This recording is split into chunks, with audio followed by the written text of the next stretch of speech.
এই তিনটা কথা আজকে প্রত্যেক ভাই মুখস্থ করে যাবে। বাসায় গেলে ছেলেরা, মেয়েরা, বউয়েরা, মায়েরা জিজ্ঞেস করবে না কি ওয়াজ শুনেছো? তখন একটা হাদিসও বলতে পারো না, একটা আয়াতও শিখে আসলে না, ওয়াজ শুনতে গিয়েছিল, চীনা বাদাম খেতে গিয়েছিল।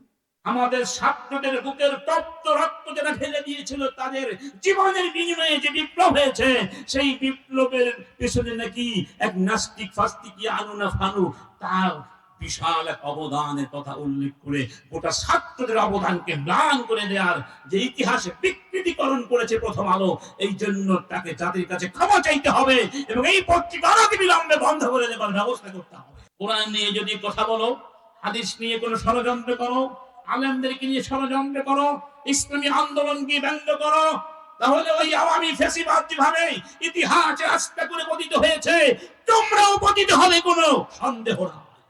বাংলাদেশের অন্যতম ঐতিহ্যবাহী দ্বীনি শিক্ষা প্রতিষ্ঠান খুলনা আলিয়া কামিল মাদ্রাসা কর্তৃক আয়োজিত ৭৪তম বার্ষিক আযীমুশ শাআন ওয়াজ মাহফিলের সম্মানিত স্বনামধন্য সভাপতি, অত্র প্রতিষ্ঠানের সাবেক নীতিমান অধ্যক্ষ, দেশবরেণ্য প্রবীণ আলেমে দ্বীন, উস্তাদুল আসাতিযা হযরত মাওলানা মুহাম্মদ সালেহ হাইয়াহুল্লাহ ওয়া আতালা উমরাহু ওয়া সাদ্দাদা খুতাহ। আজকের মাহফিলের সম্মানিত বিজ্ঞ আলোচক বৃন্দ, বরেণ্য আলেমে দ্বীন আলহাজ হযরত মাওলানা আব্দুল গফফার যশোরী, আলহাজ হযরত মাওলানা মুফতি মুহাম্মদ আব্দুর রাজ্জাক মিয়া, সাবেক উপাধ্যক্ষ, খুলনা আলিয়া কামিল মাদ্রাসা খুলনা।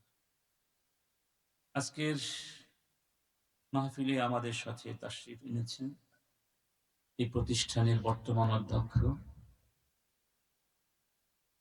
যাকে আমি ছাত্র জীবন থেকে অত্যন্ত শ্রদ্ধা করতাম, ভালোবাসতাম, যার সাথে অসংখ্য স্মৃতি আমার জড়িয়ে রয়েছে। পাশাপাশি রুমেই আমরা ছিলাম। আমার সবচেয়ে একজন অন্যতম শিক্ষক ছিলেন সাসিনা মাদ্রাসা মরহুম হযরত মাওলানা রিদওয়ানুল কারীম রাহিমাহুল্লাহ, এবং তার সান্নিধ্যে আমি বেশি থাকতাম, উনিও থাকতেন।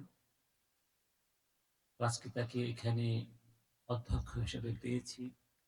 মানব গড়ার এক মহান কারিগর ডক্টর মুফতি মুহাম্মদ আব্দুর রহিম সরদার ইয়াহুল্লাহ, অত্র প্রতিষ্ঠানের সম্মানিত বিজ্ঞ অভিজ্ঞ হাদারাত আল আসাতিযা আল কিরাম, এই প্রতিষ্ঠানের আমাদের সুপ্রিয়, প্রাণপ্রিয়, প্রাণাধিক প্রিয় ছাত্র ভাইয়েরা, আমার সামনে যারা বসে আছেন, এই গভীর রজনীতে আল্লাহ এবং রাসূলের মহব্বতের টানে তিনি ইলম অর্জন করবার আকাঙ্ক্ষা নিয়ে ইমানি ভ্রাতৃত্ববোধের বন্ধনে আবদ্ধ হয়ে, সুপ্রিয় মুসলিম মুমিনুন ভাই বন্ধুরা, যারা যেখানে বসে আলোচনা শুনছেন, বিশেষ করে পর্দার আড়ালে থাকা আমাদের পরম শ্রদ্ধেয়া মা, বোনেরা এবং কন্যাতুল্য মেয়েরা, এবং আমাদের আদরের সন্তান তুল্য শিশু, কিশোর, তরুণ, যুব সমাজ, সবাইকে আবারও আন্তরিকভাবে সালাম জ্ঞাপন করছি। আশা করছি সবাই মন খুলে, কান খুলে সালামের জবাব দেবেন। আসসালামু আলাইকুম ওয়া রাহমাতুল্লাহি ওয়া বারাকাতুহু। সবাই ভালো আছেন? আলহামদুলিল্লাহ। আপনাদের মনে কোনো ভয় আছে এখন? এই পুলিশ মনে হয় আসবে এক্ষুনি। কয়েক বছর আগে চট্টগ্রামের লোহাগাড়া থানার আবুনগর ইউনিয়নে সিপাহীপাড়া একটি অঞ্চল আছে, সেখানে আলোচনা করছিলাম, রাত তখন 12টা বাজে। হঠাৎ করে পুলিশের গাড়ির এই হুইসেল শুনতে পেলাম, সব মানুষ পালিয়ে গেল। গোটা মাঠ ভরা মানুষ ছিল, একজন মানুষও নাই। কিসের ভয়ে? ওই যে অবরোধ চলছিল যখন, তখন শেখ হাসিনা সরাসরি গুলি করার আদেশ দিয়েছিল না, ওই সময় তখনও মাহফিল চলছিল, কিছু মাহফিল হয়নি তা তো না। কোরআন কি বন্ধ করে দেবার ক্ষমতা কারো আছে? বরং কোরআনের বিরুদ্ধে যত আন্দোলন হবে, যত ষড়যন্ত্র হবে, কোরআনের অগ্রযাত্রা তত বৃদ্ধি পেতে থাকবে ইনশাআল্লাহ। সব মানুষগুলো চলে গেল। আমি ভাবলাম আমি যাব না। পুলিশ তো এসে আমাকে প্রথম গুলিটা করবে, কারণ আমি সামনে বসে আছি। কালেমা পড়ে ইস্তেগফার করে মৃত্যুর জন্য প্রস্তুত হলাম। সেটা আমার জীবনের এক অন্যরকম অনুভূতি। আলহামদুলিল্লাহ। দেখা গেল পুলিশের গাড়ি ছিল না, অ্যাম্বুলেন্স ছিল। এখনো এলাকার মানুষগুলো ইতিহাস স্মরণ করে কেউ লজ্জিত হয়, কেউ হাসে। এটা কেন বললাম? এই ছিল আমাদের অবস্থা, ঠিক না? আজকে ভয় আছে? আলহামদুলিল্লাহ বলবেন না? এই নিয়ামত কে দিয়েছেন? সেই নিয়ামতের শুকরিয়া আদায় করতে হবে না? আল্লাহ নিয়ামত দিয়ে আবার নিয়ে যেতে পারেন না? পারেন। তাদেরকে তো নিয়ামত দিয়েছিলেন 16 বছরের মতো, তারা নিয়ামতের শুকরিয়া আদায় করেনি, বরং নিয়ামত পেয়ে তারা আরো উদ্ধত হয়েছিল। পরে আল্লাহর যে সুন্নাহ আছে, সেই সুন্নাহ মোতাবেক তাদেরকে বহিষ্কার করে দিয়েছেন, ঠিক কিনা? এই জন্য আমি আপনাদের কাছে আবেদন করব, এই নিয়ামতের শুকরিয়ার দাবি হলো আজকের এই মাহফিলের দলে দলে এসে যোগদান করা। যারা যেখানে আছেন, দাঁড়িয়ে রয়েছেন, রাস্তাঘাটে রয়েছেন, চলে আসুন। কারণ আপনি যদি মাহফিলে না এসে গল্প করেন, এর দ্বারা পরোক্ষভাবে বা প্রত্যক্ষভাবে বোঝা যায় আপনার কাছে কোরআনের মাহফিল গুরুত্বপূর্ণ নয়। আপনি কোরআনকে ভালোবাসা দেখাতে পারেননি। আপনি কোরআনের মাহফিলকে উপেক্ষা ছুড়ে মেরেছেন, অবহেলা ছুড়ে মেরেছেন। এর পরিণাম কি আপনি জানেন? এর পরিণাম অত্যন্ত ভয়াবহ, অত্যন্ত। রব্বুল আলামিন বলছেন, فَإِنْ أَعْرَضُوا فَقُلْ أَنذَرْتُكُمْ صَاعِقَةً مِثْلَ صَاعِقَةِ عَادٍ وَثَمُودَ। হে রাসূল, এরপরেও যদি ওরা চেহারা অন্যমুখী করে, পশ্চাৎপদ দেখিয়ে আমার কোরআন, আমার দ্বীনকে গ্রহণ না করে চলে যায়, আমি ওদেরকে সাবধান করে দিচ্ছি।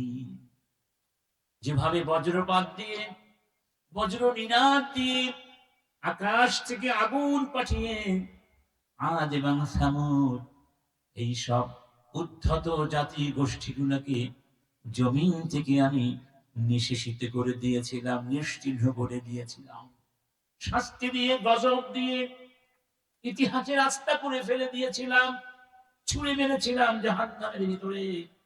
সেইভাবে কিন্তু ওদেরকে আমি যে কোনো মুহূর্তে পাকড়াও করতে পারি। ক্ষমতা আছে নাকি নাই?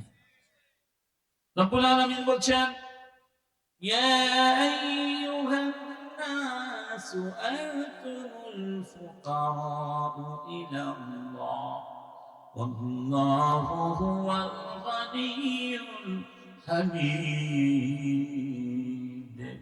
ইন ইয়াশা ইউযহিবকুম ويأتي بخلق جديد وما ذلك على الله بعزيز। তোমরা মনে করো না আমি আল্লাহ তোমাদের মুখাপেক্ষী, তোমাদেরকে ছাড়া আমার কোরআন চলবে না, আমার দ্বীন চলবে না, ইসলাম চলবে না, এটা মনে করো না। তোমরাই বরং আমার মুখাপেক্ষী। আমি চাইলে যে কোনো মুহূর্তে তোমাদেরকে জমিন থেকে সরিয়ে দিতে পারি, আরেকটা জাতিকে আমি আনতে পারি, এটা আমার জন্য কোনো বিষয়। فَكَأَيِّن مِّن قَرْيَةٍ أَهْلَكْنَاهَا وَهِيَ ظَالِمَةٌ فهي خاوية على عروشها وبئر معطلة وقصر مشيد। যে দেখো আমার জমিন ঘুরে ঘুরে দেখো কত অবাধ্য জাতি গোষ্ঠীকে আমি ধ্বংস করে দিয়েছি।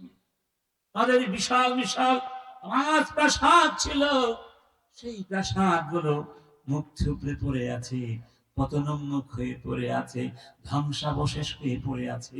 তাদের বিশাল বিশাল সিংহাসন গুলো খালি পড়ে আছে, সিংহাসনের মানুষ নাই, সিংহাসন আছে নাকি না। তাদের সেই ঝর্ণাধারা গুলো শুকিয়ে গেছে, সেখানে আর পানির ফোয়ারা নাই, ওরা চলে গেছে, ওদেরকে বের করে দিয়েছে। অতএব আল্লাহর নিয়ামতের শুকরিয়া না করলে আমাদের জন্য কিন্তু সুসংবাদ। দ্বিতীয় কথা, ভাই আল্লাহ সুবহানাহু ওয়া তাআলা কোরআনের বরকতে তাকে কখন কিভাবে জান্নাতি বানিয়ে দিবেন তা কিন্তু আমরা, যদি আপনি কোরআনের বরকত নেওয়ার জন্য মন দিয়ে বসেন, অবশ্যই আপনি খালি হাতে যাবেন না। একজন প্রসিদ্ধ আলেম আছেন, ছিলেন, তার নাম ফুদাইল বিন আয়াদ। সব আলেম তাকে চিনে। ফুদাইল বিন আয়াদ মিন কিবারিল উলামা, মিন কিবারিল মুহাদ্দিসিন। বলা হয় তিনি প্রথম জীবনের ডাকাত ছিলেন, ডাকাত, কাতিউত তরিক, ভয়ানক ডাকাত, সন্ত্রাসী ছিলেন, অপহরণ করতেন, খুন করতেন, লুট করতেন, রাস্তায় সন্ত্রাস সৃষ্টি করতেন। একদিন সন্ধ্যাবেলা এই দুর্ধর্ষ ডাকাত রাস্তা দিয়ে হেঁটে যাচ্ছিল, দেয়াল বেষ্টিত একটা বাড়ির পাশ দিয়ে। হঠাৎ করে তার কর্ণকুহরে বাতাসের সাথে কোরআনের কিছু কথা ভেসে আসে। ওই ঘরের ভেতরে, ওই দেয়াল বেষ্টিত বাড়ির ভেতরে বসে কে যেন কোরআন তিলাওয়াত করছেন। সেই তিলাওয়াতের ধ্বনি তার কর্ণকুহরে প্রতিধ্বনিত হয়। কি ছিল সেই কথাগুলো? রব্বুল আলামিন বলছেন, আলাম ইয়ানি লিল্লাযীনা আমানু আন তাখশা কুলুবুহুম লিযিকরিল্লাহি ওয়া মা নাযালা মিনাল হাক্কি ওয়া লা ইয়াকুনু কাল্লাযীনা উতুল কিতাবা মিন ক্বাবল فطال عليهم الأمد فقست قلوبهم وكثير منهم فاسقون। তোমরা যারা ঈমান এনেছো, হে ঈমানদারগণ, হে ঈমানদারগণ, এখনো কি তোমাদের সময় হয়নি? আলাম ইয়ানি, এখনো কি আওয়ান, আলাম ইয়াতিল আওয়ান, সময় হয়নি? আর কত, আর কতকাল আমার নাফরমানি করবে তোমরা? 30 বছর, 20 বছর, 40 বছর, 50 বছর, 60, 70, 80 বছর, কত সময় তোমাদেরকে দিলাম, আর নাফরমানি করতে চাও? আল্লাহু আকবার। ঠিক ওই যে জাহান্নামীরা জাহান্নামে গিয়ে কি বলবে? وهم يصطرخون فيها ربنا أخرجنا نعمل صالحا غير الذي كنا نعمل। চিৎকার করে বলবে, রব শুধু একবার আমাদেরকে দুনিয়ায় যাওয়ার সুযোগ করে দাও, আর খারাপ কাজ করব না, শুধু ভালো কাজ করব। রব্বুল আলামিনের পক্ষ থেকে জবাব আসবে, আওয়ালাম নুআম্মিরকুম মা ইয়াতাযাক্কারু ফীহি মান তাযাক্কার ওয়া জাআকুমুন নাযীর ফাযূকু ফামা লিয-যালিমিনা মিন নাসীর। রব্বুল আলামিন বলবেন, এখন কেন চিৎকার করে কান্না করছো? আমি কি তোমাদেরকে যথেষ্ট সময় দেইনি? ভালো হতে চাইলে ওই সময়টুকুই কি ছিল? যথেষ্ট ছিল। তুমি তো সময় কাজে লাগাওনি। সেজন্য আল্লাহ পাক আমাদেরকে দুনিয়াতেই সাবধান করে দিয়ে বলছেন, আর কতকাল, আর কতকাল তুমি নামাজ না পড়ে থাকবে, আর কতকাল তুমি ঘুষ খাবে, আর কতকাল তুমি সুদ খাবে, আর কতকাল মিথ্যে কথা বলবে, আর কতকাল আমার কোরআনের বিরুদ্ধে মিথ্যাচার করবে, নাস্তিক্যবাদকে ধারণ করবে, আর কতকাল তোমরা ফ্যাসিবাদী শাসন কায়েম করবে, কতকাল। এখনো সময় হলো না। আন তাখশা কুলুবুহুম লিযিকরিল্লাহ, আমার জিকির দিয়ে, ওমা নাযালা মিনাল হাক্কি, আমার কোরআন দিয়ে মনগুলোকে জীবিত করে নেয়ার, আমার কাছে আসার এখন কি সময় হয়নি? আল্লাহু আকবার। এত দরদ দিয়ে, এত মায়া দিয়ে কে আপনাকে ডাকবে? এত দরদ দিয়ে কেউ ডাকবে না। সেই কোরআনের মাহফিলে যদি না আসেন, জবাব দিতে পারবো আল্লাহর কাছে? আবার এসে যদি চলে যান, এটাও কিন্তু এক প্রকার কোরআনের প্রতি অনীহা। ঠিক না ঠিক? একসাথে যাব ইনশা ইনশা। আকাশ বাতাস জমিন যত সৃষ্টি আল্লাহ করেছেন তাদের জন্য করেছেন, বলেন তাদের জন্য। আল্লাহুল্লাযী সাখখারা লাকুম বাহরা লিতাজরিয়াল ফুলকু ফীহি বিআমরিহি ولتبتغوا من فضله ولعلكم تشكرون وسخر لكم ما في السماوات وما في الأرض جميعا منه إن في ذلك لآيات لقوم يتفكرون। রব্বুল আলামিন বলে দিলেন, ওই আকাশে যা কিছু আছে, এই জমিনে যা কিছু আছে, আমি সব কিছুকে তোমাদের খিদমতে নিয়োজিত করে দিয়েছি। সুবহানাল্লাহ। আপনারা কি আমাকে দেখতে পাচ্ছেন? এখন পাচ্ছেন না? কেন পাচ্ছেন? আলো আছে। যদি আলোগুলো নিভিয়ে দেওয়া হয়, আমাকে দেখবেন? কেন দেখবেন না? চোখে আলো নাই? চোখে আলো আছে না? চোখের আলো সবসময় যথেষ্ট, অথচ এখানে অন্ধকারে বসে আছেন, ওই জায়গায় আলো আছে, ওখানে দেখা যাচ্ছে। এখন বুঝা গেল এই চোখের আলোর সাথে বাহিরের আলো সংযুক্ত হতে হবে। চাঁদের আলো হোক, সূর্যের হোক, বা বিদ্যুতের আলো হোক, একটা আলো লাগবে কি লাগবে না? এবার বুঝতে পেরেছেন আল্লাহ সৃষ্টি কিভাবে আপনার সেবা করছেন? আপনি আমি জানি না, জানি অথবা। এখন প্রশ্ন হলো, এই মহাবিশ্বকে আল্লাহ আপনার জন্য আমার জন্য নিয়োগ করলেন। আলাম তারাউ আন্নাল্লাহ সাখখারা লাকুম মা ফিস সামাওয়াতি ওয়া মা ফিল আরদি ওয়া আসবাগা আলাইকুম নি'আমাহু যাহিরাতাও ওয়া বাতিনাহ ওয়া মিনান নাসি মান ইউজাদিলু ফিল্লাহি বিগাইরি ইলমিন ওয়ালা হুদাও ওয়ালা কিতাবিন মুনির। তোমরা আমার ব্যাপারে না জেনে কেন কথা বলছো? অথচ আমি কত নিয়ামত তোমাদেরকে দান করলাম, তোমরা সবকিছু চাওনি, না চাইতেই আমি সব তোমাদেরকে দিয়েছি। সুবহানাল্লাহ। কেন বলো?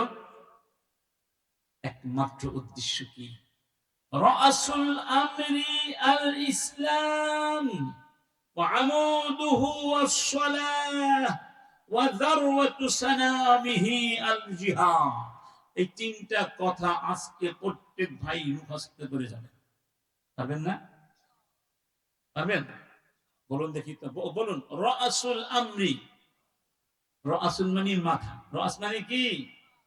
আমর মানে বিষয়। রাসুল আমরি আল ইসলাম, রাসুল আমরি আল ইসলাম ওয়া আমুদুহু আস-সালাহ ওয়া আমুদুহু আস-সালাহ ওয়া যারওয়াতু সানামিহি আল জিহাদ। সুবহানাল্লাহ। এই বলেছেন মুহাম্মাদুর রাসূল সাল্লাল্লাহু। মুখস্থ হয়েছে? দেখি তো কে বলতে পারে। আল্লাহ কোন বান্দা বলতে পারে রাসূল আমরি আল ইসলাম? বলুন না, রাসূল আমরি। বাসায় গেলে ছেলেরা, মেয়েরা, বউয়েরা, মায়েরা জিজ্ঞেস করবে না কি ওয়াজ শুনেছো? তখন একটা হাদিসও বলতে পারো না, একটা আয়াতও শিখে আসলে না, কি ওয়াজ শুনতে গিয়েছিল, চীনা বাদাম খেতে গিয়েছিল। তখন লজ্জিত হয়ে যাবো না তাদের কাছে? অন্তত একটা হাদিস বলে মুখস্থ করে যাবো রাগ করলেন না তো আবার? রাসূল আমরি আল ইসলাম, সমস্ত কাজের মাথা হলো ইসলাম। মাথা থাকলে দেহ থাকবে, মাথা আলাদা হয়ে গেলে দেহ বাঁচবে? দেহের মধ্যে তাহলে সবচেয়ে দামি কি? সবচেয়ে দামি কি? মাথা আছে, দেহ আছে, মাথা নাই। ইসলাম আছে, আকাশ আছে, জমিন আছে, পৃথিবী আছে, সব আছে। ইসলাম নাই, পৃথিবী নাই, নাই, নাই। থাকবে? পৃথিবী থাকবে? অতএব ইসলামের জন্য এই বিশাল আয়োজন। ইসলাম নিয়ে বাঁচতে হবে, ইসলাম নিয়ে মরতে হবে। এটাই হলো আমাদের প্রত্যেক মুমিনের জীবন সাধনা। ঠিক? সবাই একমত? বলুন, ইসলাম নিয়ে বাঁচবো, ইসলাম নিয়ে মরবো, ইসলাম নিয়ে আল্লাহর সামনে গিয়ে দাঁড়াবো। ঠিক আছে কথা? রব্বুল আলামিন বলছেন, ইয়া আইয়ুহাল্লাযীনা আমানু দুখুলু ফিস-সিলমি কাফা। ঈমানদারগণ, ইসলামের ভেতরে পরিপূর্ণভাবে এসে যাও। আংশিক ভাবে আসলে চলবে, মানে পূর্ণাঙ্গ মুসলমান হয়ে যাও। সুবহানাল্লাহ। ওয়ালা তাত্তাবিউ খুতুওয়াতিশ শাইতান, শয়তানের পদাঙ্ক অনুসরণ করো না। শয়তানের পেছনে চললে, শয়তানের পদে চললে ইসলামের মধ্যে আসতে পারবে, কারণ সে তোমাদের প্রকাশ্য। অন্য আয়াতে বলা হয়েছে, ইয়া আইয়ুহাল্লাযীনা আমানু তাকুল্লাহা হাক্কা তুকাতিহি ওয়া লা তামুতুন্না ইল্লা ওয়া আনতুম মুসলিমুন। ঈমানদারগণ, আমাকে ভয় করো যেভাবে ভয় করা উচিত। মুসলিম না হয়ে আমার কাছে এসো। এই জন্য আমরা সবসময় দোয়ায় বলি না, আল্লাহ শেষ কালেমা যেন কি হয়, লা ইলাহা, মুসলিম বানিয়ে তোমার কাছে নিও। আজকের আলোচনায় আমি যে বিষয়টি আপনাদের সামনে পেশ করতে চাই সেটি হলো, আল্লাহ রাব্বুল আলামিন যেই মুসলিম হয়ে, যেই মানের মুসলিম হয়ে তার কাছে আমাদের যেতে বলেছেন, সেই মানের মুসলমানদের পরিচয়টা কি, সেই পরিচয়গুলো আমরা জানবো ইনশাআল্লাহ। আমরাও ওই মুসলমান হতে, আমার বন্ধুগণ, সত্যিকার মুসলমানের পরিচয় কি? এক নম্বর একটা পরিচয় হলো, সেই ব্যক্তি হলো আসল মুসলমান যে ইসলামের পরিচয় নিয়ে নিজেকে গর্বিত বোধ করে, যে নিজের আইডেন্টিটিকে, একমাত্র পরিচয়কে ধারণ করেছে ইসলামের মাধ্যমে। কেন বললাম? আজকের পৃথিবীতে মুসলিমরা অস্তিত্ব সংকটে ভুগছে। অনেক মুসলমান আছে নিজেকে মুসলমান বলে দাবি করতেও লজ্জিত বোধ করে, ইসলামের পরিচয় দিতে চায় না, লুকিয়ে রাখে। কারণ ইসলামের কথা বললে, কোরআনের কথা বললে, ইসলামের আন্দোলনের কথা বললে মোদি সাহেব অসন্তুষ্ট হয়ে যাবেন, বাইডেন সাহেব কষ্ট পাবেন, শয়তানও খেপবে, আর শাহরিয়ারেরা তো আছেই। ঠিক না বেঠিক? ওইদিকে ফেসিবাদের খড়গ আছে। অতএব ইসলামের পরিচয় দিতে অনেকেই এখন কুণ্ঠিত বোধ করে, বরং ধর্মকেই ছেড়ে দিয়েছে অনেকে। নিজের পরিচয় দেয়, আমি একজন মানুষ, আমার ধর্ম হলো মানব ধর্ম। ধর্মের কোনো দরকার নাই, সবাই যেহেতু মানুষ, আমিও মানুষ, এটাই তো যথেষ্ট। তার নাম মানব ধর্ম। ইন্না লিল্লাহি। আল্লাহ কি বলেছেন? ومن يبتغي غير الإسلام دينا فلن يقبل منه وهو في الآخرة من الخاسرين। ইসলামকে বাদ দিয়ে যদি অন্য কিছু ধারণ করো, অন্য কোনো পরিচয়, অন্য কোনো ধর্ম, অন্য কোনো আইডেন্টিটি, আমি তোমার কিছুই কবুল করব না।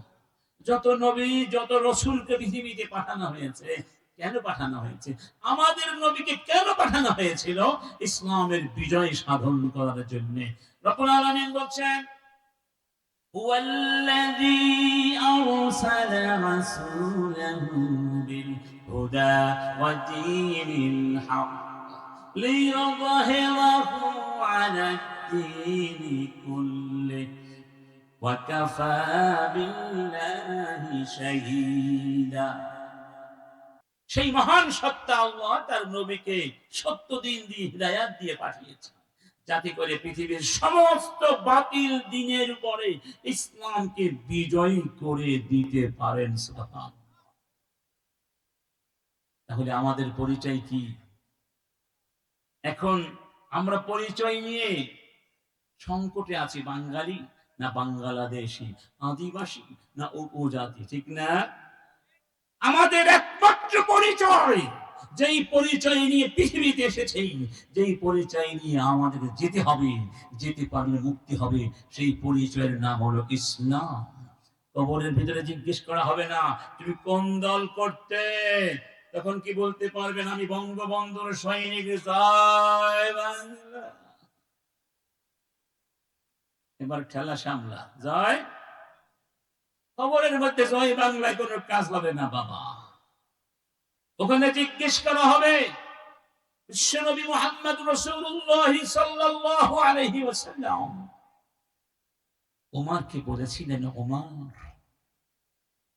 ওমর কাইফা বিক, সেই দিন কেমন করবে ওমর, যখন তোমাকে কবরে রেখে সবাই চলে যাবে, অন্ধকার কবরের মধ্যে তুমি একা থাকবে। সেই ভয়ঙ্কর অবস্থার ভেতরে দুইজন ফেরেশতা কবরে আসবেন, মুনকার নাকির, এবং তারা ভয়ানক মূর্তি ধারণ করে আসবে। এমন এক চিৎকার আর গর্জন দিয়ে তোমার কবরে ঢুকবে ওমর, সেই গর্জন দুনিয়ার মানুষ শুনলে সবাই ভয়ে মরে যেত, সবাই ভয়ে মরে যেত।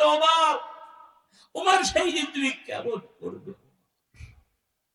এই কবরের মধ্যে প্রশ্নের জবাব দেবার ক্ষেত্রে কাল বিলম্ব করা যাবে না, যে আমার তো প্রশ্নগুলো মনে নেই, একটু সময় দাও, আগামী কালকে মুখস্থ করে বলবো, সিলেবাস তো জানা ছিল না, এই সমস্ত বলা যাবে নাকি? সঙ্গে সঙ্গে জবাব দিতে হবে।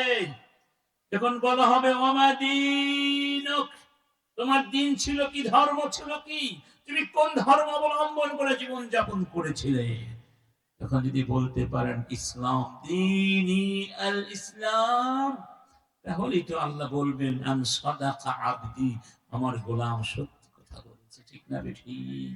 তাহলে কবরে বলুন, দুনিয়ায় বলুন, হাসরের ময়দানে বলুন, আমাদের একটি পরিচয়, সেই পরিচয়ের নাম আমরা মুসলমান।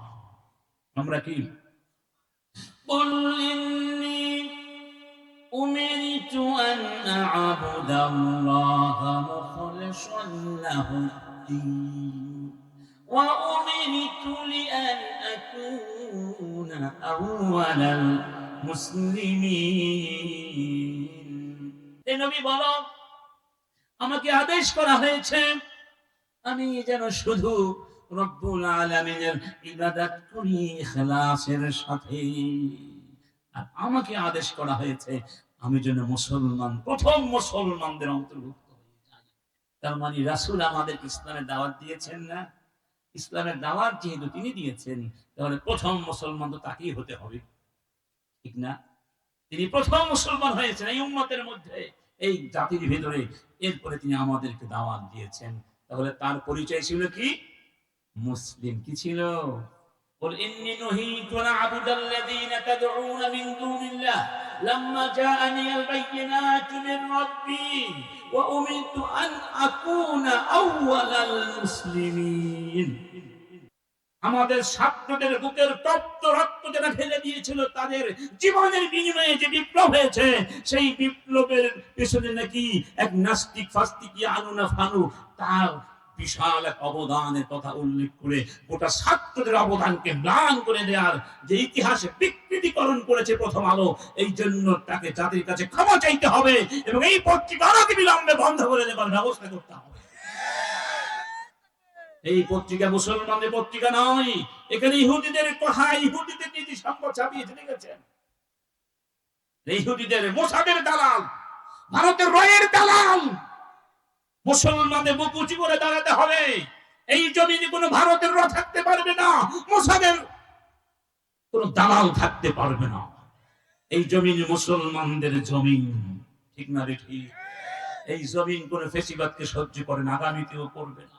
কোরআন নিয়ে যদি কথা বলো, হাদিস নিয়ে কোন ষড়যন্ত্র করো, আলেমদেরকে নিয়ে ষড়যন্ত্র করো, ইসলামী আন্দোলনকে ব্যঙ্গ করো, তাহলে ওই আওয়ামী ফেসিবাদ যেভাবে ইতিহাসে আস্থা করে পতিত হয়েছে, তোমরাও পতিত হবে, কোনো সন্দেহ না। এই জমিনে থাকতে হলে কোরআনকে মেনে নিয়ে থাকতে হবে। এই জমিন নেতৃত্ব করতে হলে আলেমদের সম্মান করে কথা বলতে হবে। আলেমদেরকে নিয়ে ব্যঙ্গ কথা বললে, ব্যঙ্গাত্মক কথা বললে, এই জাতি তোমাদের লিসানকে কেটে দেওয়ার ক্ষমতা রাখে। ঠিক। আমাদের পরিচয় কি? আমরা মুসলমান। মনে থাকবে ইনশাআল্লাহ। 2 নাম্বার, মুসলমান এমন মুসলমান হতে হবে, তারাই হলো আসল মুসলমান, যাদের পরিচয় এভাবে দেয়া হয়েছে কোরআনের ভেতরে। ইন্নামা কানা قول المؤمنين إذا دعوا إلى الله ورسوله ليحكم بينهم أن يقولوا سمعنا وأطعنا وأولئك هم المفلحون। তারাই হলো মুসলমান, তারাই হলো মুমিন। কি বলছেন?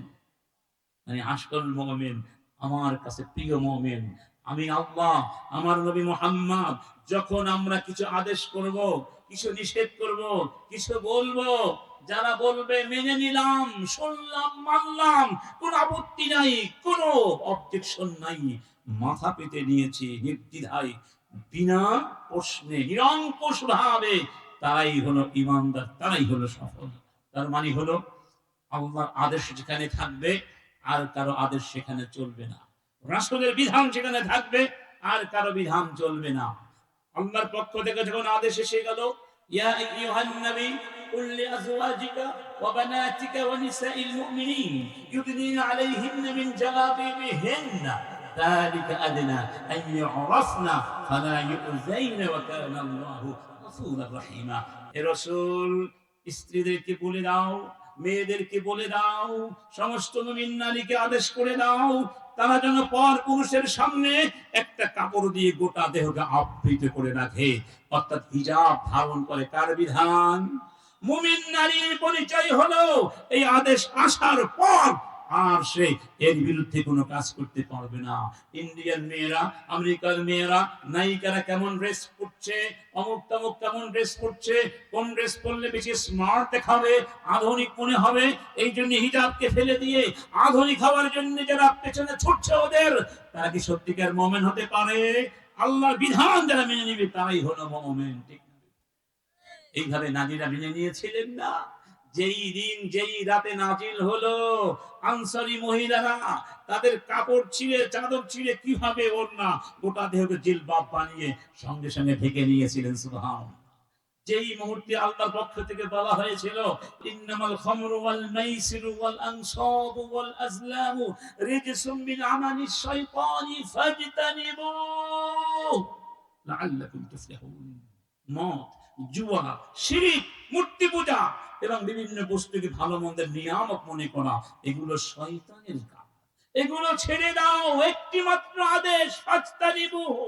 পুলিশ লাগেনি, রাগ প্রয়োজন হয়নি, কোনো জরিমানা প্রয়োজন হয়নি, ছেড়ে দাও। এরপরে বলা হলো ফাহাল আনতুম মুনতাহুন, বলো তোমরা ছেড়ে দিবে কিনা? সঙ্গে সঙ্গে সাহাবীরা যাদের হাতে মদের বোতল ছিল, যারা মদ খাওয়ার জন্য গ্লাস হাতে নিয়েছিলেন, ফেলে দেন নাই, যাদের ঘরে মদের বড় বড় ট্যাঙ্কি ছিল সব ভেঙে চুরমার করে দেন নাই। মদিনায় সেই দিনে মদের প্রবাহ সৃষ্টি হয়েছিল। এরাই হলো মুমিন। আল্লাহ আদেশ করবেন কিন্তু মেনে নিতে দেরি করবে। আজান হয়ে গেছে, মসজিদে যেতে হবে, গড়িমসি চলবে না, আজানে চলে যেতে হবে। আল্লাহর পক্ষ থেকে বলা হবে লা তাকুলুর রিবা, সুদ খাবে না। আর কোনদিন মুমিনের সঙ্গে সুদের কোনো সম্পর্ক থাকতে পারে না। লা তাকুলু আমওয়ালাকুম বাইনাকুম বিল বাতিল, অন্যায়ভাবে সম্পদ খাবে না। এরপরে চুরি থাকতে পারে, ডাকাতি থাকতে পারে, ঘুষ থাকতে পারে, লুটপাট থাকতে পারে। তাহলে গত 16 বছর ধরে এই দেশকে কারা ফকলা করলো, কারা ব্যাংকগুলো খালি করে হাজার হাজার কোটি টাকা নিয়ে পালিয়ে গেল চোরের মতো, তাদের মধ্যে কি ঈমান ছিল, ইসলাম ছিল? এত জুলুম করে আজকে আবার পোষ দেয়, এত জুলুম করো না, আল্লাহ কিন্তু গজব দিয়ে শেষ করে দেবে। তারা আমাদেরকে জুলুম শিখাতে এসেছে, ঠিক না ঠিক? যদি মনে করুন যে বিপ্লবটা হলো, এই জায়গায় যদি আওয়ামী লীগ থাকতো, কত লক্ষ মানুষ খুন করতো, কত লক্ষ মানুষ খুন করতো, কত গণহত্যা করতো। সেই তুলনায় তো এখনো কিছুই হয় না। জুলুম কি দেখেছো তোমরা? যতদিন পর্যন্ত হাসিনাকে আইনা ঘরে না ঢুকানো হবে, ততদিন এই জাতি শান্ত হবে না। একবার শুধু নয়, এত গণহত্যার শাস্তি একবার হবে না, কয়েক হাজার বার ফাঁসি হলেও তার অপরাধের শেষ হবে না। তোমরা যারা তাকে সাহায্য করেছো, অপরাধ করতে উৎসাহিত করেছো, তোমরাও অপরাধ, একই অপরাধে অপরাধে, ঠিক কিনা? এত অপরাধ করলো, এত খুন, এত গুম, এত সন্ত্রাস, এত লুটপাট, এরপরেও কি মানুষকে চেহারা দেখানোর মতো মানুষের মন চায়? লজ্জা থাকলে পারে, লজ্জা থাকলে পারে। এজন্যই বললাম ইসলাম মানুষকে মানুষ বানায়। কি বানায়? ইসলাম যাদের নেই তারা আসলে মানুষের পর্যায়ে আর থাকে। যে কথা বলছিলাম, আল্লাহর বিধান যখন আসবে আর কারো বিধান চলবে না। অমুক বাবা কি বললো, তমুক বাবা কি বললো, অমুক উস্তাদ কি বললো, অমুক নেতা কি বললো, অমুক নেত্রী কি বললো, এই সব চলবে। আল্লাহ জমিনে চলবে কার কথা? وَنِحْكُمْ بَيْنَهُمْ بِمَا أَنزَلَ اللَّهُ إِنَّا أَنزَلْنَا إِلَيْكَ الْكِتَابَ بِالْحَقِّ لِتَحْكُمَ بَيْنَ النَّاسِ بِمَا أَرَاكَ اللَّهُ وَلَا تَكُنْ لِلْخَائِنِينَ خَصِيمًا। হে রাসূল, আমি কোরআন পাঠিয়ে দিয়েছি, কোরআনে যা যা বলেছি তুমি সেগুলো করবে, এগুলো দিয়ে বিচার করবে, শাসন করবে, আদেশ করবে। গাদ্দার এবং বিশ্বাসঘাতকদের সঙ্গে থাকবে না, তাদেরকে সাপোর্ট করবে না। তার মানে কোরআন বিরোধী যত আইন আছে, যত বিধিবিধান আছে, যত দর্শন আছে, সাহিত্য আছে, সবগুলো হলো গাদ্দারি, বিশ্বাসঘাতকতা, ঠিক না বেঠিক? আমরা কোরআনের শক্তি হয়ে থাকতে চাই, কারা কারা আছেন? আল্লাহর বিধানের সামনে মাথা নত করে দেবে ইনশাআল্লাহ। 3 নাম্বার, আল্লাহর এই জমিনে আল্লাহর বিধান এমনিতে আসে না বাবা। মিষ্টি মিষ্টি কথায় ইসলাম প্রতিষ্ঠিত সব সময় হয় নাই। তাহলে তো আর নবীকে বদরের যুদ্ধে যেতে হতো না। আমরা কোনোদিন জুলুম করি না, যুদ্ধ চাপিয়ে দেই না, কিন্তু ওরাই যুদ্ধ চাপিয়ে দেয়, তখন বাধ্য হয়ে আমাদেরকে তলোয়ার হাতে নিতে হয়। হয় কি হয় না? বদরের যুদ্ধ রাসূল করেন নাই, উহুদের যুদ্ধ করেন নাই, খন্দক করেন নাই, কেন করেছেন? এই জন্য ইসলাম যখন আপনি মানতে চাইবেন, আপনার বিরুদ্ধে প্রথমে মোদি দাঁড়াবে না, আপনার বিরুদ্ধে প্রথমে আপনার ঘরের লোক দাঁড়াবে। রাসূলের বিরুদ্ধে প্রথম কে দাঁড়িয়েছিল? আবু লাহাব, আপন চাচা। রাসূলের বিরুদ্ধে কারা দাঁড়িয়েছিল? মক্কার ওই লোকগুলো। রাসূলকে যারা তিলে তিলে দেখেছে, বাল্য জীবন থেকে দেখেছে, রাসূলকে যারা ভালো করে চিনে, কিন্তু তারা কেন তার বিরুদ্ধে দাঁড়িয়েছিল বলুন তো? আবু জাহেলকে প্রশ্ন করা হয়েছিল না বদরের প্রান্তরে? তারা ভাগ্নে প্রশ্ন করেছিলেন, মামা এখানে কেউ নেই, সত্যি করে বলো মোহাম্মদ সত্যবাদী না মিথ্যাবাদী? তখন আবু জাহেল বলেছিল, নাই তো, শোনো ভাতিজা, ভাগ্নেই, মোহাম্মদ তোমাদের মিথ্যা কথা বলে না। তাহলে তোমরা কেন তার বিরুদ্ধে চারণ করছো? আবু জাহেল বলেছিল ক্ষমতা হারাবার ভয়ে। কিসের ভয়ে? আজকে যারা ইসলাম নিয়ে ব্যঙ্গাত্মকতা শুরু করেছ, তোমরা কি ক্ষমতা হারাবার ভয় করছো? আগে ক্ষমতা পাও, তারপর না হারাবে। ক্ষমতাই পাও না, আগে হারাবার চিন্তা। ঠিক না ঠিক? আমার বন্ধুগণ, এই জন্য প্রত্যেক মুসলমান এক একজন আল্লাহর সৈনিক। আল্লাহ এই জন্য বলেছেন, ইন্নামাল মুমিনুনা আল্লাযীনা আমানু বিল্লাহি ওয়া রাসূলিহি সুম্মা লাম ইয়ারতাবু ওয়া জাহাদু বিআমওয়ালিহিম ওয়া আনফুসিহিম ফি সাবিলিল্লাহ উলাইকা হুমুস সাদিকুন। তারাই হলো ঈমানদার, যারা আমাকে বিশ্বাস করেছে, আমার নবীকে বিশ্বাস করে। এমন বিশ্বাস এর মধ্যে কোনো সংশয় নেই, এতটুকু সংশয় কোনোদিন করেনি।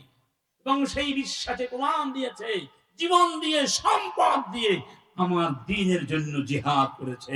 তারাই হলো সত্য। সত্য জিহাদ করতে রাজি আছেন? জিহাদের কথা আসলেই ভয় পেয়ে যাই। কেন ভয় পেয়ে যাই? আগামী দিন কিন্তু জিহাদের প্রশ্ন আসছে।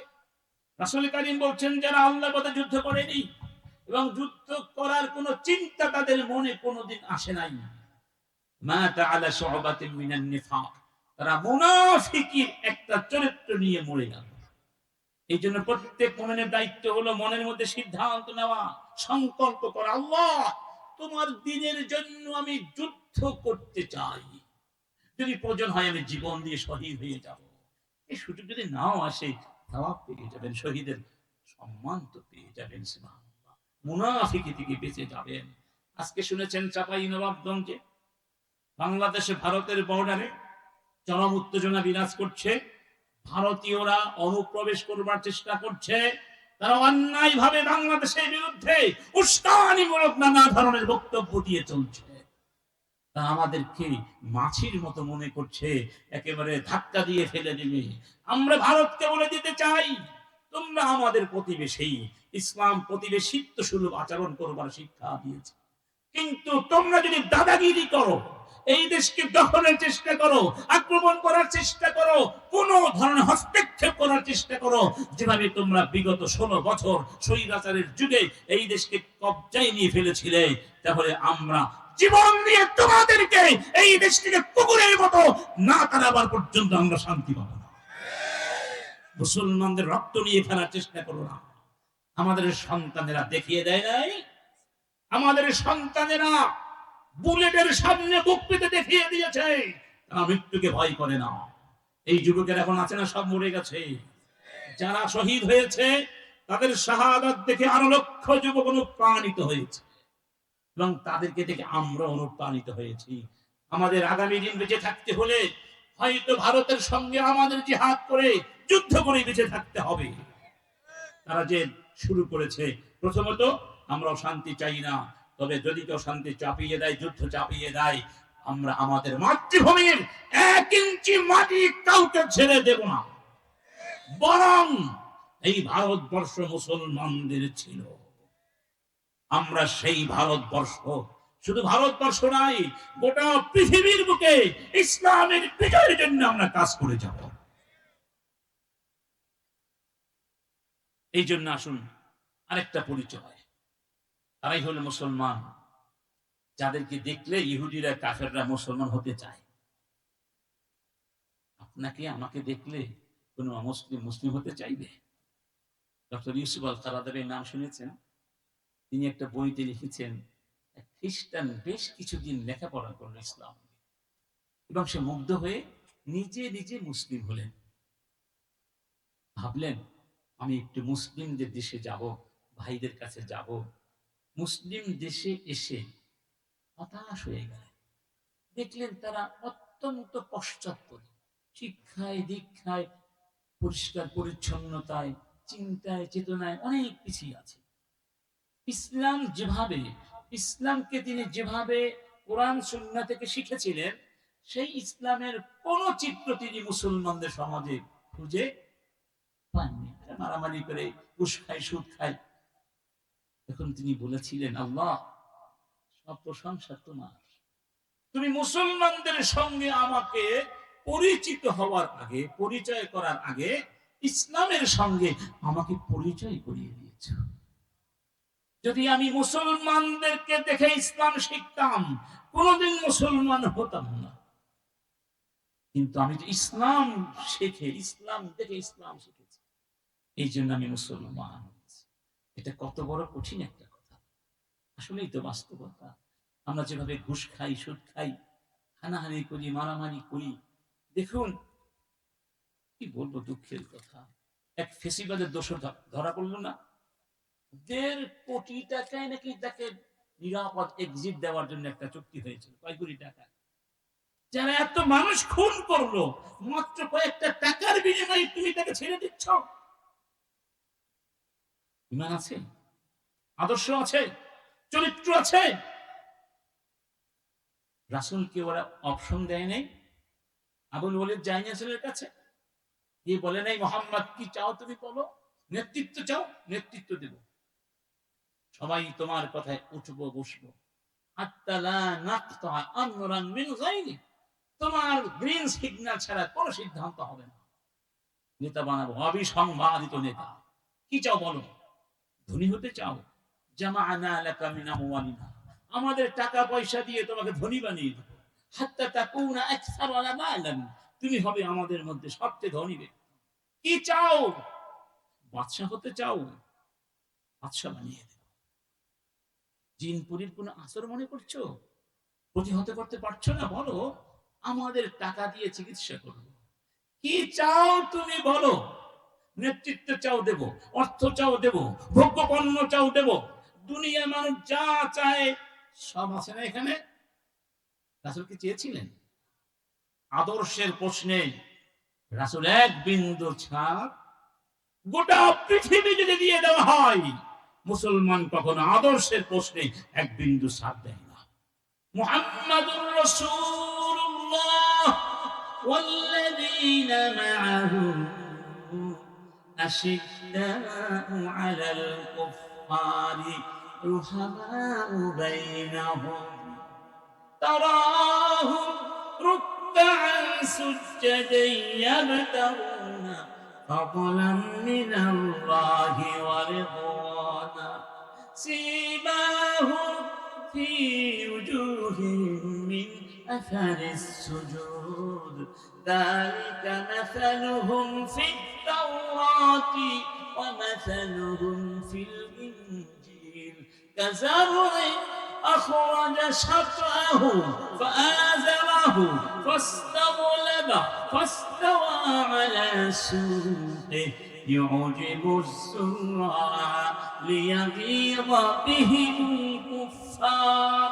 وعد الله الذين آمنوا وعملوا الصالحات منهم مغفرة وأجرا عظيما। সূরা আল ফাতহার শেষ আয়াত। কেমন হওয়া উচিত একজন মুসলমান? সব আছে না এখানে? সব আছে কিনা? সাহাবীর আদর্শে অনড় ছিল, অন্যায়ের বিরুদ্ধে অনড়, সত্যের পক্ষে কোমল। সুবহানাল্লাহ। তাদের চেহারার মধ্যে ঈমানের ছাপ ছিল। নামাজ, সুবহানাল্লাহ, রুকু করলে সিজদা করলে ছাপ পড়বে না? ঈমানের ছাপ। সুবহানাল্লাহ। আমার বন্ধুগণ, আল্লাহ পাক ওয়াদা করেছেন, তাদের মতো ঈমান যদি আনতে পারো, আমি 2টা জিনিস দিব, মাগফিরাহ, আজরুন আযীম, তোমাদের সব মাফ করে দিব এবং মহা প্রতিদান দিয়ে ধন্য করব ইনশাআল্লাহ। এবার আসুন দেখুন কিভাবে একজন মুসলমানকে দেখে অমুসলিম মুগ্ধ হয়। রাসূল কারীম যখন মক্কা বিজয় করলেন, মক্কার অসংখ্য মানুষ কাবা প্রাঙ্গণে এসে দাঁড়িয়েছিল না? রাসূল চাইলে তাদেরকে কেটে টুকরো টুকরো করে এই পরাজিত মানুষগুলোকে লোহিত সাগরে ফেলে দিতে পারতেন না? করেছেন? কি বলেছেন? কাইফা আও মাযা তাযুন্নুনা আন্নী ফাইলুম বিকুম, তোমাদের কি ধারণা, কি আচরণ করতে পারি আজকে? তারা কি বলেছিল? করিম ইবনুল করিম, করিম অর্থাৎ তোমার কাছে আমরা ভালো আচরণ কামনা করছি, তুমি মহান, তোমার মনটা বিশাল, তুমি আমাদের মতো নও। রাসূল তখন বললেন, লা তাসরিবা আলাইকুম আল ইয়াউম, যাও তোমাদেরকে মাফ করে দিলাম, ঠিক না? তবে 10 জনকে মাফ করেন না, যারা ভয়ানক ছিল, ভয়ানক, যাদেরকে মাফ করলে উল্টো ক্ষতি হতো, তাদের কথা আলাদা। সাধারণ যাদের মাফ করে দিয়েছিলেন, যাদেরকে ক্ষমা করলে তারা অনুতপ্ত হবে।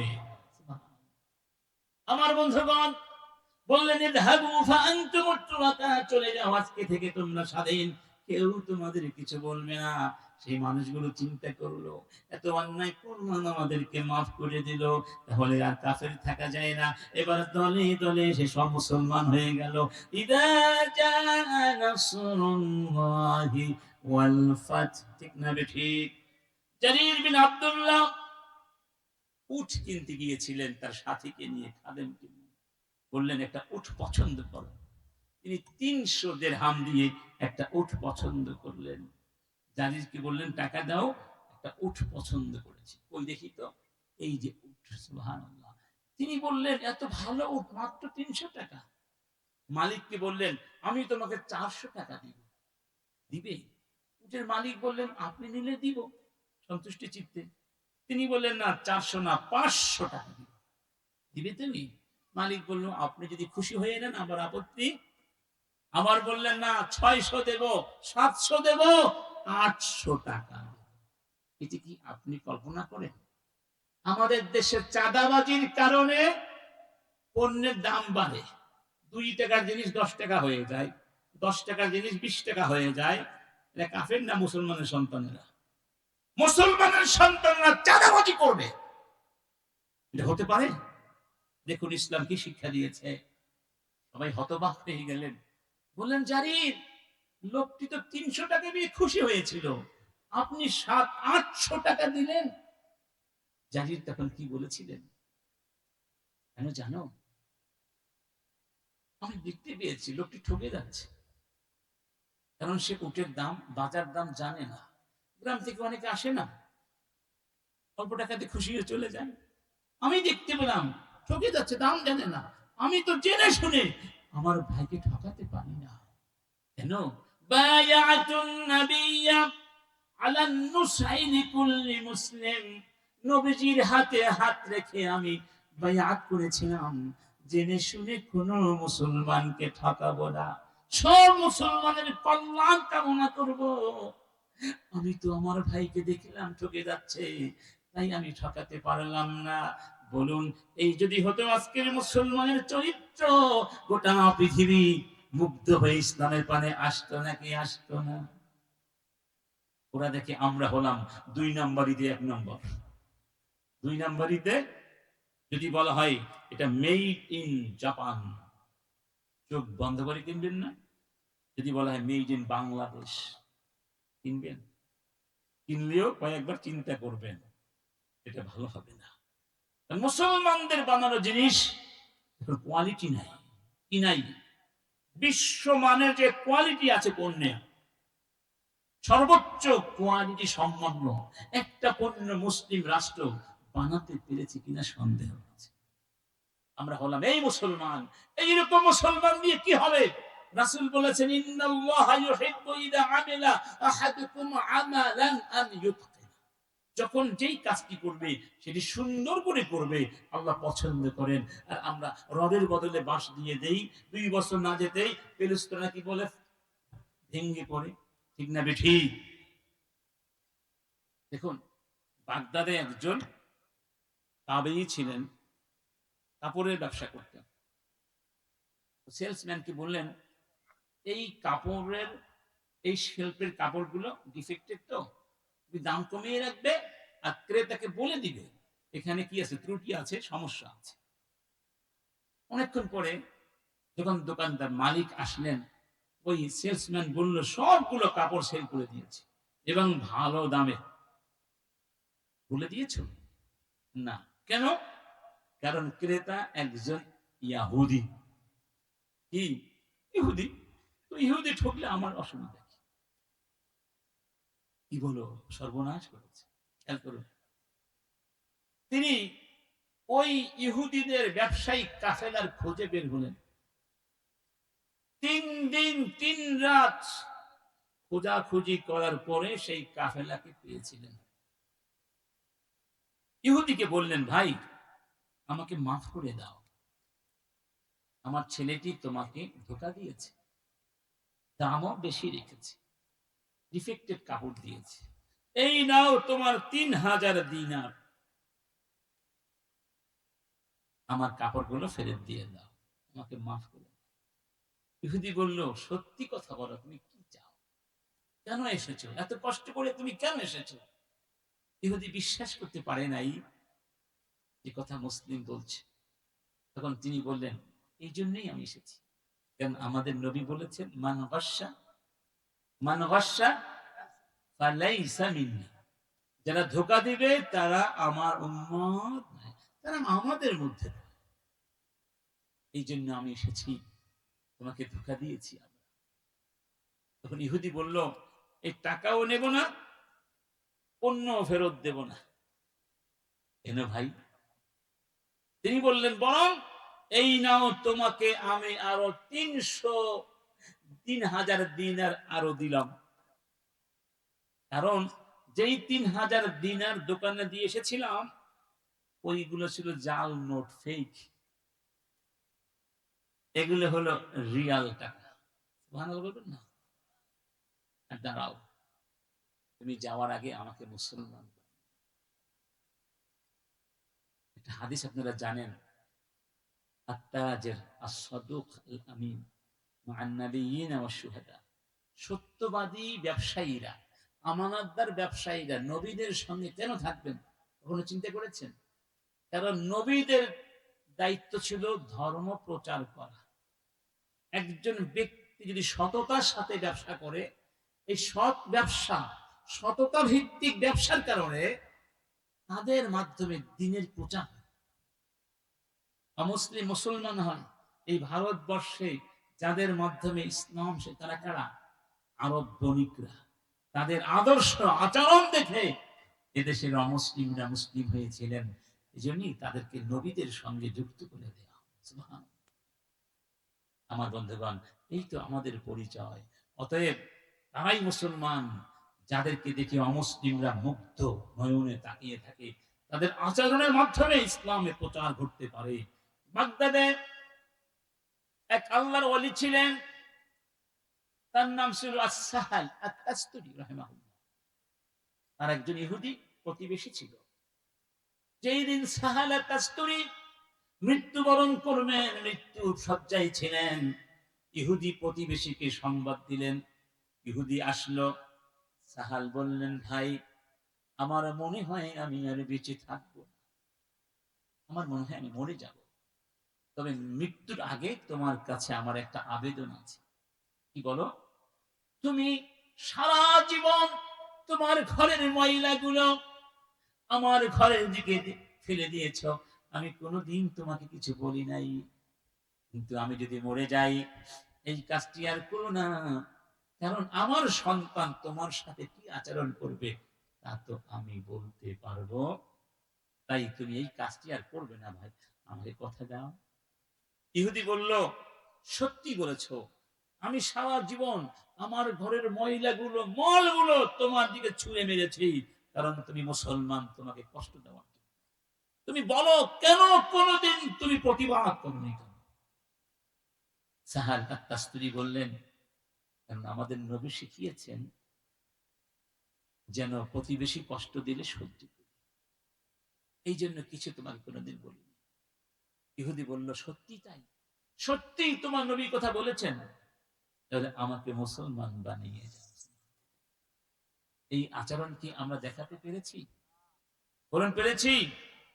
আব্দুল্লাহ বিন আবিল হামসা বলছেন, বায়াতু মুহাম্মাদান বিবাইআ, তখনও রাসূল নবুয়ত পান নাই, 40 বছর আগের কথা।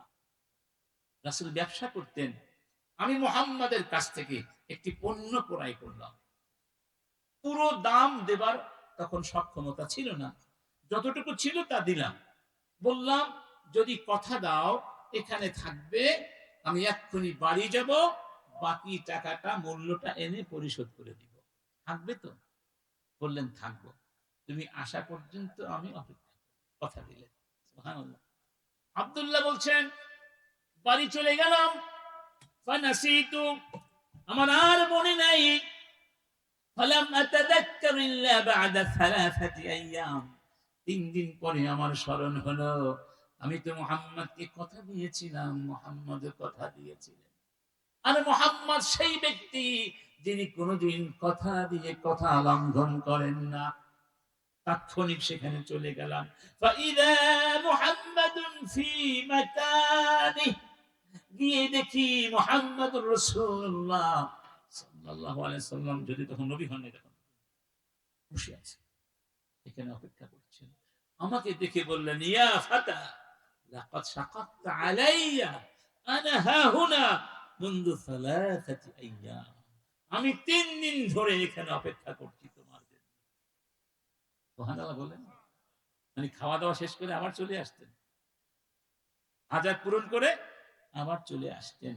3 দিন পর্যন্ত মুহাম্মদুর রাসূলুল্লাহ অপেক্ষা করলেন, কারণ তিনি কথা দিয়েছিলেন। বলুন এই আদর্শ দেখে বিশ্ব মুগ্ধ না হয়ে পারে?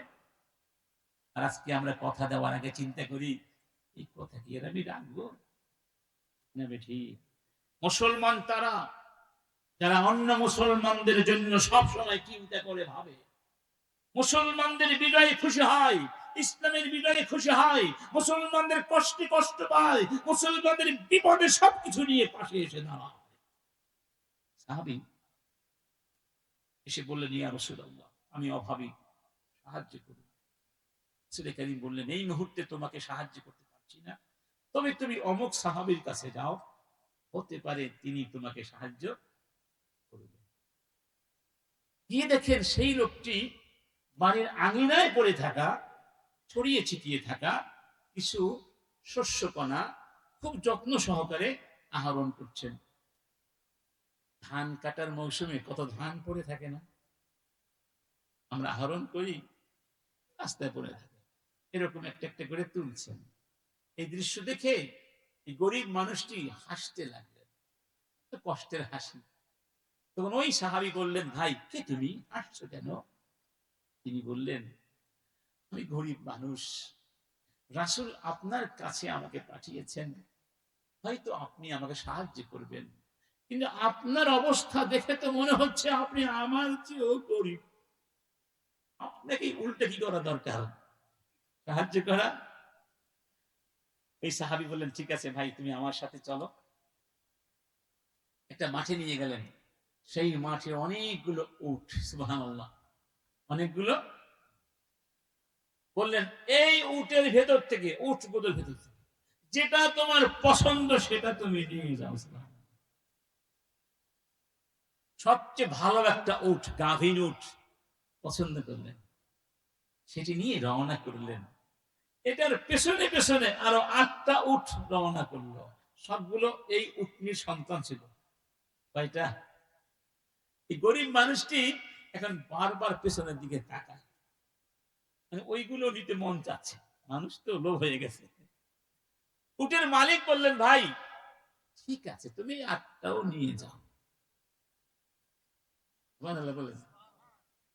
তখন ওই লোকটি বললেন ভাই কিছু বুঝলাম না, আপনি এত বড় ধনী মানুষ, আপনি কয়েকটা শস্য কণা পড়ে আছে আঙিনায়, যত্ন সহকারে আহরণ করছেন। তখন তিনি বলেছিলেন হাকাযা নাজমাউ লিনুনফিকা, হাকাযা হাকাযা নাজমাউ লিনুনফিকা হাকাযা, এভাবেই আমরা তিল তিল করে হালাল উপার্জন করি, হাত খুলে ব্যয় করার জন্য। রব্বুল আলামিন বলছেন হা আনতুম হাউলাই তুদআউনা লিতুনফিকু ফি সাবিলিল্লাহ ফামিনকুম মান ইয়াবখাল ওয়া মান ইয়াবখাল ফাইন্নামা ইয়াবখালু আন নাফসিহি ওয়াল্লাহুল গানিয়্যু وأنتم الفقراء وإن تتولوا يستبدل قوما غيركم ثم لا يكونوا أمثالكم। তোমাদেরকে বলা হচ্ছে, এই তোমাদেরকে বলা হলো আমার দ্বীনের জন্য টাকা পয়সা দাও, আর তোমরা কার্পণ্য করছো। আমি আল্লাহ কি তোমাদের মুখাপেক্ষী নাকি? মনে রেখো, আমি চাইলে তোমাদেরকে সরিয়ে দিয়ে আরেকটা জাতি আনতে পারি, তারা তোমাদের মতো বেঈমান অকৃতজ্ঞ হবে না। অতএব সম্পদের মালিক কে? জীবনের মালিক কে? আপনার মালিক কে? আমার মালিক কে? ইসলামের জন্য যদি প্রয়োজন হয় সম্পদ দিতে রাজি আছেন কারা কারা? জীবন দিতে রাজি আছেন কারা কারা? সন্তান দিতে রাজি আছেন কারা কারা? সুখ শান্তি বিসর্জন করতে রাজি আছেন কারা? হানজালা বাসর ঘর থেকে যুদ্ধের ময়দানে গিয়ে শহীদ হন নাই, সুখ শান্তি বিসর্জন করেছেন ওই জান্নাতের সুখের জন্য। জান্নাতের সুখ পেতে হলে পৃথিবীর সুখ বিসর্জন করতে হবে, ঠিক না বেঠি? দুনিয়ায় যারা সুখ চায় সব জান্নাতে কিছুই পাবে না। ويوم يعرض الذين كفروا على النار أذهبتم طيباتكم في حياتكم الدنيا واستمتعتم بها فاليوم تجزون عذاب الهون بما كنتم تستكبرون في الأرض بغير الحق وبما كنتم تفسقون। জাহান্নামীদেরকে বলা হবে, এখন কেন কান্নাকাটি করছো? পানি চাও, খাবার চাও, আনন্দ চাও, নরম নরম বিছানা চাও, সব আনন্দ তো দুনিয়ায় শেষ করে এসেছো, পরকালের জন্য কিছুই রেখে দাও নাই। তাই আজকে আর কিছুই পাবে কি পাবে? লাহুম মিন ফাওকিহিম গুলালুম মিনান নারি ওয়া মিন তাহতিহিম গুলাল যালিকা ইউখাউফুল্লাহু বিহি ইবাদা ইয়া ইবাদি ফাত্তাকুন। দুনিয়া নিয়ে যদি ব্যস্ত হয়ে যাও, আমার ইসলামের জন্য দিনের জন্য কাজ না করো, ইসলামের পক্ষে না দাঁড়াও, ভোগের পেছনে ছুটতে থাকো, জেনে রাখো তোমাদের মাথার উপরে আগুন থাকবে, মাথার পায়ের নিচে আগুন থাকবে, ডানে আগুন বামে আগুন, আগুনের ভিতরে তোমাদের থাকতে হবে। আমি কিন্তু তোমাদেরকে সাবধান করে দিলাম আমার গোলামেরা। আগুনের মধ্যে থাকতে পারবো তো? পারবো? ক্ষুধা লাগবে, পানির পিপাসে ছটফট যখন করবে, ওই ইস্তাগীথু ইউগাথু বিমাইন কালমুহলি ইয়াশবিল উজুহা বিসাশ শারাবু ওয়া সাআত মুনতাফাকা। গরম পানি দেয়া হবে, তপ্ত পানি, গরম সীসার মতো তামার। পান করতে নিলে চেহারা ঝলসে যাবে, পানি আর পান করতে। আবার কখনো ইউসাব্বু মিন ফাওকি রুউসিহিমুল হামিম ইউসারু বিহি মা ফি বুতুনিহিম ওয়াল জুলুদ। গরম পানি মুখের মধ্যে ঢেলে দেওয়া হবে, সেই গরম পানির তপ্ততায় ভেতরের আঁতুড়ি ভিতরি সব জ্বলে পুড়ে ছাই হয়ে যাবে। আবার আল্লাহ নতুন করে সেখানে সেগুলো সংযোজন করে দিবেন। সেগুলো সহ্য করতে পারবো? কি বলেন, পারবো? ক্ষুধা লাগলে চিৎকার করবে, ইন্না শাজারাতাজ যাক্কুম তাআমুল আসীম কালমুহলি ইয়াগলি ফিল বুতুন কাগালিল হামিম খুযুহু ফা'তিলুহু ইলা সাওয়াইল জাহিম সুম্মা সুব্বু ফাওকা রাসিহি মিন আযাবিল হামিম যুক ইন্নাকা আনতাল আজিজুল কারীম ইন্না হাযা মা কুনতুম বিহি চাক্ষু মেনে দেওয়া হবে, খা। যার এক ফোঁটা জমিনে পড়লে সব খাবার বিষাক্ত হয়ে যেত। যাক, তুমি খাও। দুনিয়ায় না নিজেকে অনেক দামি মনে করেছিলে, অনেক সম্মানিত মনে করেছিলে, সম্মানের ধাক্কায় নামাজ পড়তে যাও নাই, সম্মান নষ্ট হয়ে যায় কিনা, আছে নাকি নাই?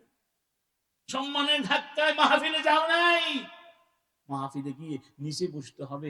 আমি হলাম কত বড় নেতা মানুষ, সম্মান থাকবে, ঠিক না বেঠি? আবার মাহফিলে গেলে আবার অনেকে বলবে, ও মৌলবাদী হয়ে গেছে না। না না, ধর্ম ব্যবসায়ী তো হওয়া যাবে না, না কিছু আছে না। এই প্রথম কথাটাই বলেছিলাম, ইসলামের পরিচয় নিয়ে বাঁচতে হবে, ইসলামের পরিচয় দিয়ে পৃথিবীকে নতুন করে সাজাতে হবে ইনশাআল্লাহ। ইসলামের সঙ্গে কারা কারা আছেন, কারা কারা আছেন, আল্লাহ তুমি কবুল করো। যদি মুসলমান হয়ে থাকেন, ইসলাম বিরোধী কোনো কিছু মেনে নেওয়া যাবে। ওমা কানা লিমুমিনিন ওয়ালা মুমিনা ইযা কাদাল্লাহু ওয়া রাসূলুহু আমরা আন ইয়াকুনা লাহুমুল খিয়ারাতু মিন আমরিহিম ওয়া মান ইয়াসিল্লাহা ওয়া রাসূলাহু ফাকাদ দাল্লা দালালাম মুবিনা।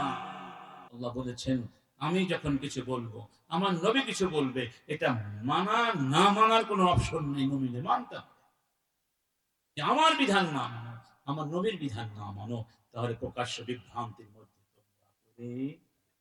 ইসলামের বিধানগুলো স্পষ্ট নাকি অস্পষ্ট?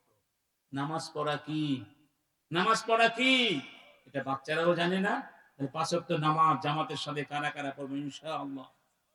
2 নাম্বার, নিজেই নামাজি হলে হবে না, সন্তান নামাজি বানাতে হবে, প্রতিবেশীকে নামাজি বানাতে হবে, ঠিক না বেঠি? ওমান আহসানু মিম্মান দাআ ওমান আহসানু কাওলাম মিম্মান দাআ ইলাল্লাহি ওয়া আমিলা সালিহা ওয়া ক্বালা ইন্নানি মিনাল মুসলিমিন। যারা মানুষকে আল্লাহর পথে ডাকে, দ্বীনের পথে ডাকে, আর বলে আমি মুসলমান, তাদের চেয়ে শ্রেষ্ঠ কারা হতে পারে? তাদের কথাই শ্রেষ্ঠ কথা, তারাই শ্রেষ্ঠ ইনশাআল্লাহ। অতএব সমাজ, নামাজিদের সমাজ, নামাজিদের সমাজ গঠন করব। সবাই রাজি ইনশাআল্লাহ? সবাই রাজি? এবং অর্থ ব্যবস্থার মধ্যে সুদ ঘুষ জুয়া এগুলো কারা ঢুকিয়েছে? শয়তানেরা ঢুকিয়েছে। সুদ ঘুষ জুয়া মুক্ত বাংলাদেশ করতে হলে প্রশাসনের রন্ধ্রে রন্ধ্রে যারা ইসলাম বোঝে, কোরআন বোঝে, মানে এই মানুষকে সেখানে পাঠাতে হবে। ঘুষখোর সুদখোর চাঁদাবাজ সন্ত্রাসীকে ওই সমস্ত প্রশাসনে পাঠিয়ে কি সুদমুক্ত বাংলাদেশ করতে পারবেন? পারবেন? ঘুষ মুক্ত বাংলাদেশ করতে পারবেন? অতএব প্রজন্মকে সেভাবে গড়ে তুলতে হবে। আমরা আশাবাদী, নিরাশ নই। আমাদের আজকে যে প্রজন্ম যারা দেশের জন্য লড়েছে, তারা এক নতুন বাংলাদেশের স্বপ্ন নিয়ে লড়েছে। তোমাদের সেই পুরাতন ধ্যান ধারণা এগুলো বাদ দিয়ে নতুন করে বাংলাদেশকে যদি গড়তে পারো, তাহলে সামনে এগিয়ে যাও। নইলে এই সন্তানদের, যুবকদের হাতে এদেশের দায়িত্ব তুলে দাও, যারা এদেশের জন্য রক্ত দিতে জানে, এদেশকে ভালোবাসতে জানে, ঠিক না? ঠিক। আমি যুবকদেরকে বলবো, আসো তোমরা সাহাবীদের মতো হও, মুসআব বিন উমাইরের মতো হও।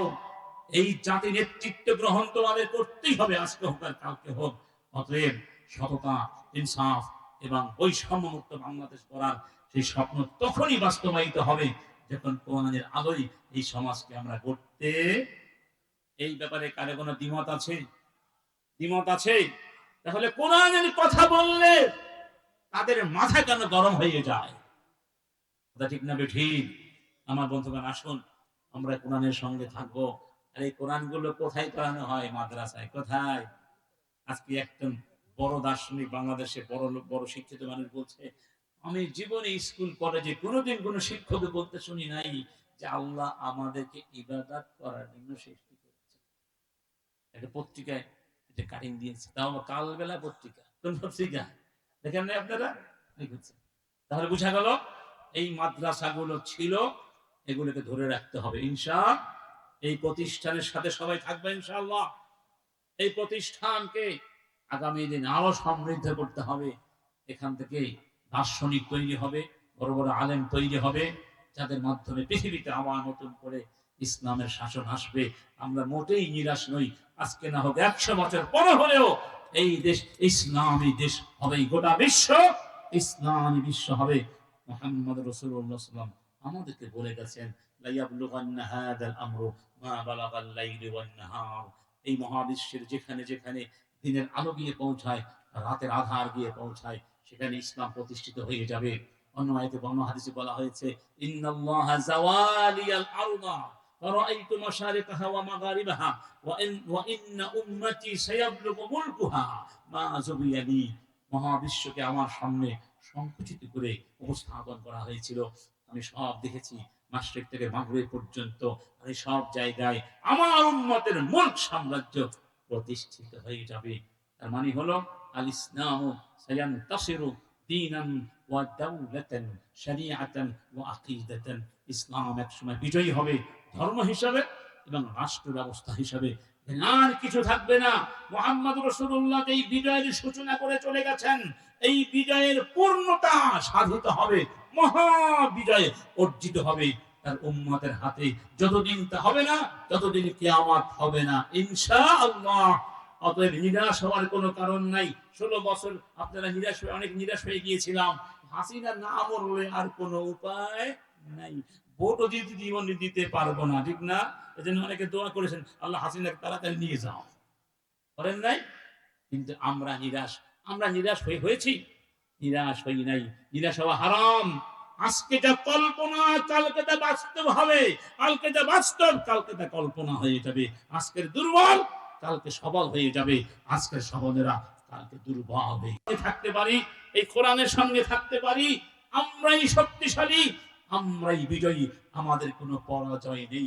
মরলেও বিজয়, বাঁচলেও বিজয়। এই বিজয়ের সংগ্রামে কারা কারা থাকতে রাজি আছে? আল্লাহ তুমি কবুল করো, আল্লাহ তুমি কবুল করো, আমিন। ওয়া আখিরু দাওয়ানা আনিল হামদুলিল্লাহি রাব্বিল আলামিন। আসসালামু আলাইকুম।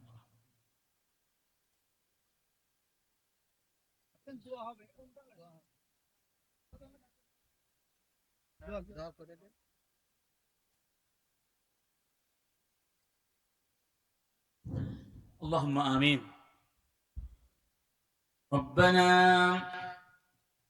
ظلمنا أنفسنا وإن لم تغفر لنا وترحمنا لنكونن من الخاسرين.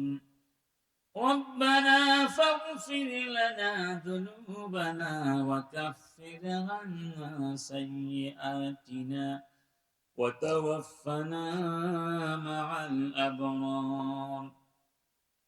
رب العالمين গভীর রজনী তোমার বান্দাগুলো ঘন্টার পরে ঘন্টা বসে আছেন এই জান্নাতের বাগানে, কোরআনের বাগানে।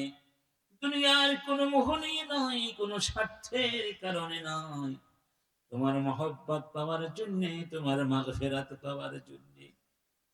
অনেক আশা নিয়ে কোরআনের মাহফিলে আমরা এসেছি। এই গুনার বোঝাগুলো মাথায় নিয়ে এসেছি। ওই গুনার বোঝাগুলো আবার ফেরত নিয়ে যেতে চাই না। এই কোরআনের মাহফিল থেকে যাওয়ার আগে, জান্নাতের বাগানটা ভেঙে যাওয়ার আগে জীবনে যত গুনাহ করেছি সব গুনাহ মাফ করে দাও।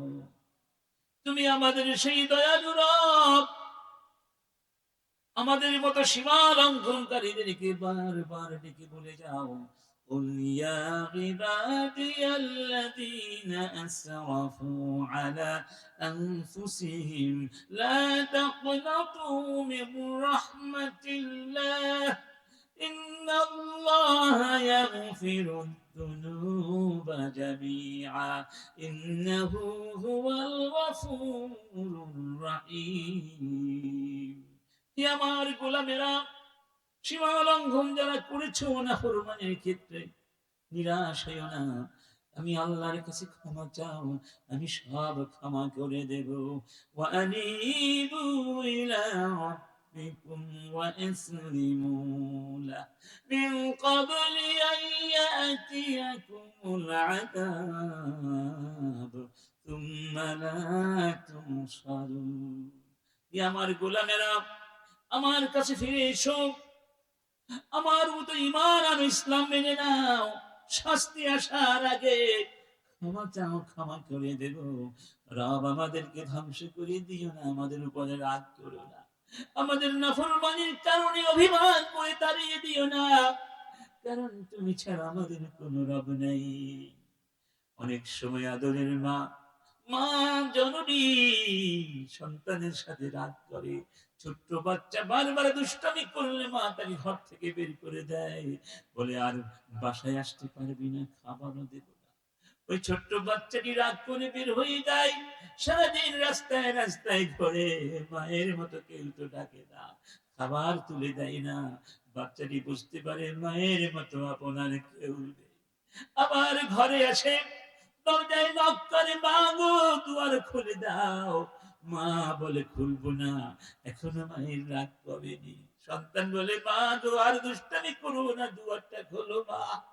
এবার মা দুয়ার খুলে সন্তানকে বুকের সাথে জড়িয়ে ধরে বলে বাবা কষ্ট পেয়েছি, সারাদিন না খেয়েছিলি, আয় আয় তোকে আমি খাইয়ে দে। সেই মায়ের দরদ যত বেশি, তুমি আল্লাহর দরদ তার চেয়ে কোটি কোটি কোটি গুণ বেশি দাও।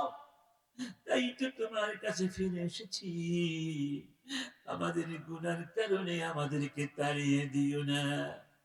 রব্বানা আলাইকা তাওয়াক্কালনা ওয়া ইলাইকা আনাবনা ওয়া ইলাইকাল মাসীর। রব্বুল আলামিন, খুলনা আলিয়া মাদ্রাসা ঐতিহ্যবাহী দ্বীনি শিক্ষা প্রতিষ্ঠান, এই প্রতিষ্ঠানকে মেহেরবানি করে কবুল করে নাও।